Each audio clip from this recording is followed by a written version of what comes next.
Hey guys, I'm Jessi Combs. Not only am I a custom automotive metal fabricator, I'm the fastest woman on four wheels. I've won numerous extreme off-road races and a whole bunch more adventures. But there's one thing that I don't normally do, and that's take fancy, legendary off-road vehicles in the dirt, especially the brand new Mercedes G-Class.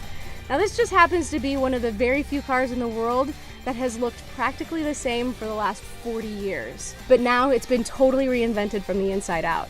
So today I'm going to take it for a drive. I'm going to go down the design checklist. I'm going to test its on-road driving skills and do some off-road driving challenges. And I'm really excited about it. But now I got to get off this rock first. Let's go four-wheeling!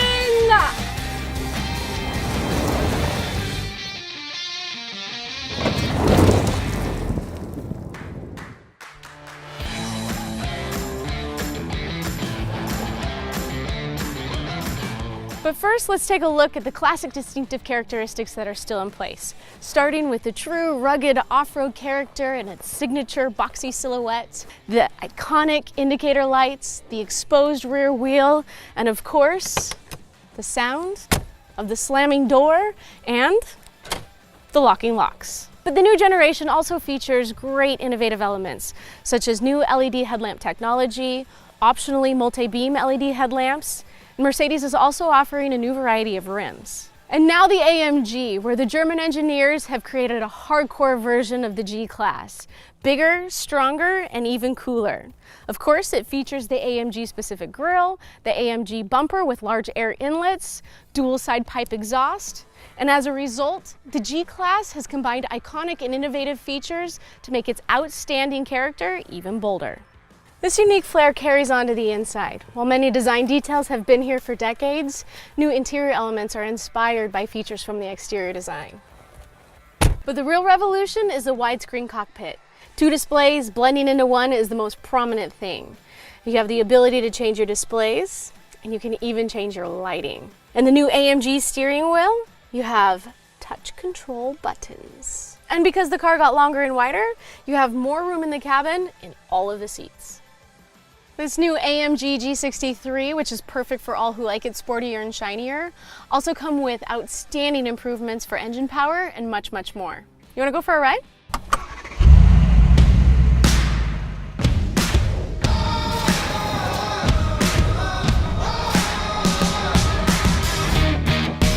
I love coming to the south of France, especially in this Perpignan area. It's so pretty. And it happens to be a very historic location for the G-Class as well. Back in 1990, the first model row 463 was presented to the press here. And now, 28 years later, the biggest difference in this generation is enormously improved ride comfort and road handling.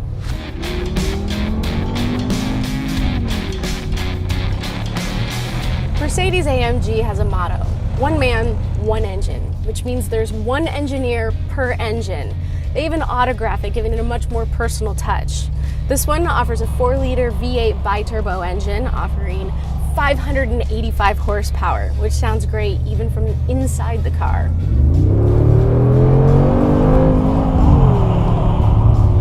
The G63 is rear biased all-wheel drive like the G500. You can accelerate aggressively even from a standstill, putting more traction to the ground using all of that massive torque. And a 9-speed automatic AMG speed shift transmission shifts very quickly, getting you up to speed very smoothly.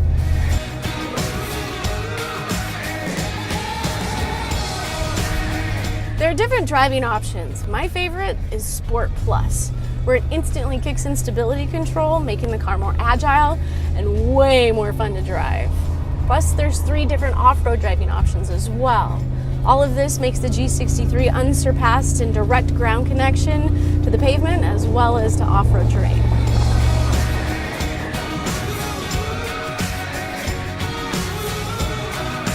Now, one would think that driving a car this big on narrow streets in France would be complicated, but thanks to the 360 camera and all of the sensors everywhere, it's no problem.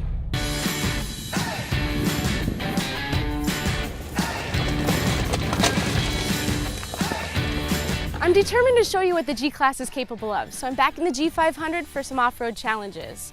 Now, this is some pretty rough terrain, but it's actually a comfortable ride because of the new independent front suspension. While we still have the solid rear axle, the front now works independently from each other, making it very smooth.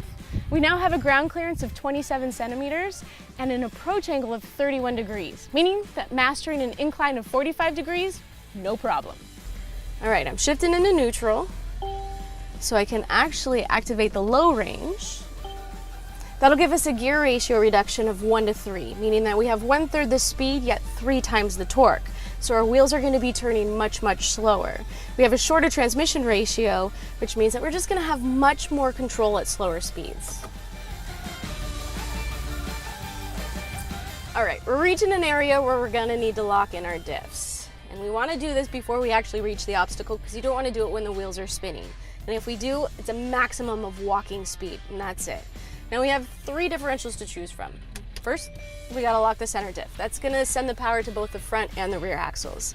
And then we have the rear differential lock. That's gonna send the power to the left and to the right at the same time. Same thing with the front axle, which we're gonna need for this particular obstacle. All right, now we wanna approach very slowly and very steadily.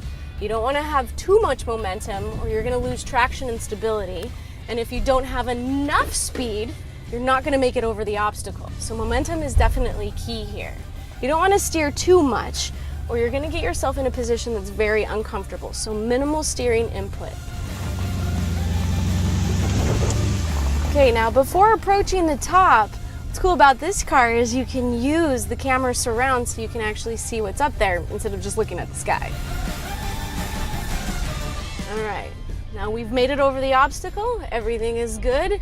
And I like to unlock my front diffs because what's happening is that when you make a turn, normally, you have a tighter turn on the inside and a longer turn on the outside.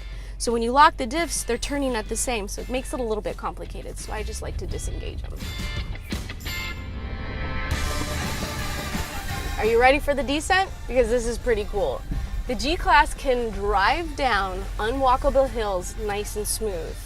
All you gotta do is put it into manual first gear and the car will do engine braking for you. So my feet are not on the pedals, I don't have to control it, it just senses when it needs to stop. If you feel a little uncomfortable and need to slow down more, you can always put your foot on the brake pedal and create a nice braking wedge and work on your own speed, just like so.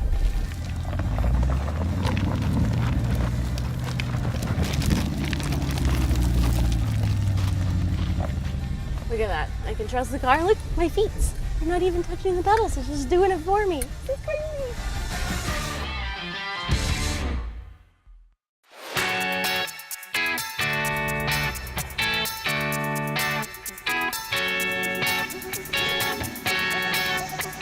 A typical situation when off-roading is driving through mud. Now we have standard all-terrain tires on this car, which is all you really need.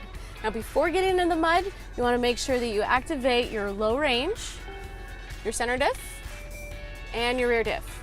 Now if you think that you're going to need your front differential as well, that's totally okay. The main thing is that we want to distribute all of the power to the wheels as evenly as possible so we can get maximum torque. Now when approaching the mud puddle, you want to go nice and steady. Don't go too fast, don't go too slow. If the car starts slowing down in the middle of the mud puddle, gently accelerate. If you try to slam on the throttle, you're going to be spinning mud all over the place and not going anywhere. So just take it nice and easy. Momentum is also key here.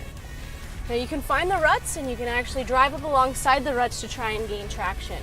We're almost through the mud puddle here, and we're through. After the mud puddle, you want to make sure you dry your wet brakes by tapping gently on the brake pedal. And Mercedes suggests that you clean your car, get all those mud chunks off. It's totally up to your discretion. I have a different way of doing things.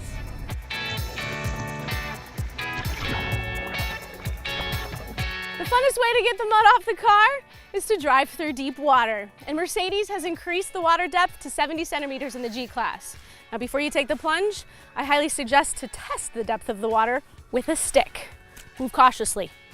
There might be crocodiles in here. Holy moly, this is squishy. So far, so good. I think we'll be all right. Let's go for it. Now when driving through deep water, it is very important to go slow and steady, no more than 10 kilometers per hour. But make sure you don't come to a standstill or that wave is gonna come up behind you. This is so cute, this is crazy. No snorkels or nothing. All right, and remember that when you exit the water, your brakes are gonna be wet, so they're not gonna function like normal. So tap your brakes to dry them off a few times, and it's as easy as that.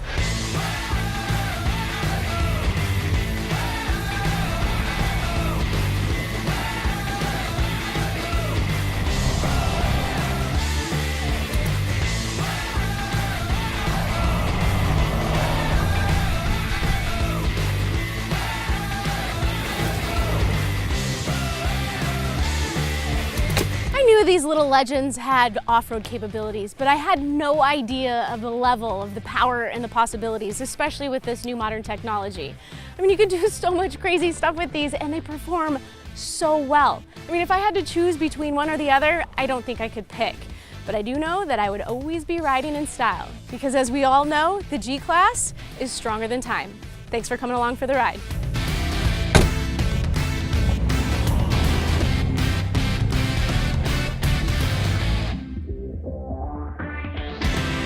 So I'm probably gonna need something to sit on because I can't take my pants off right now.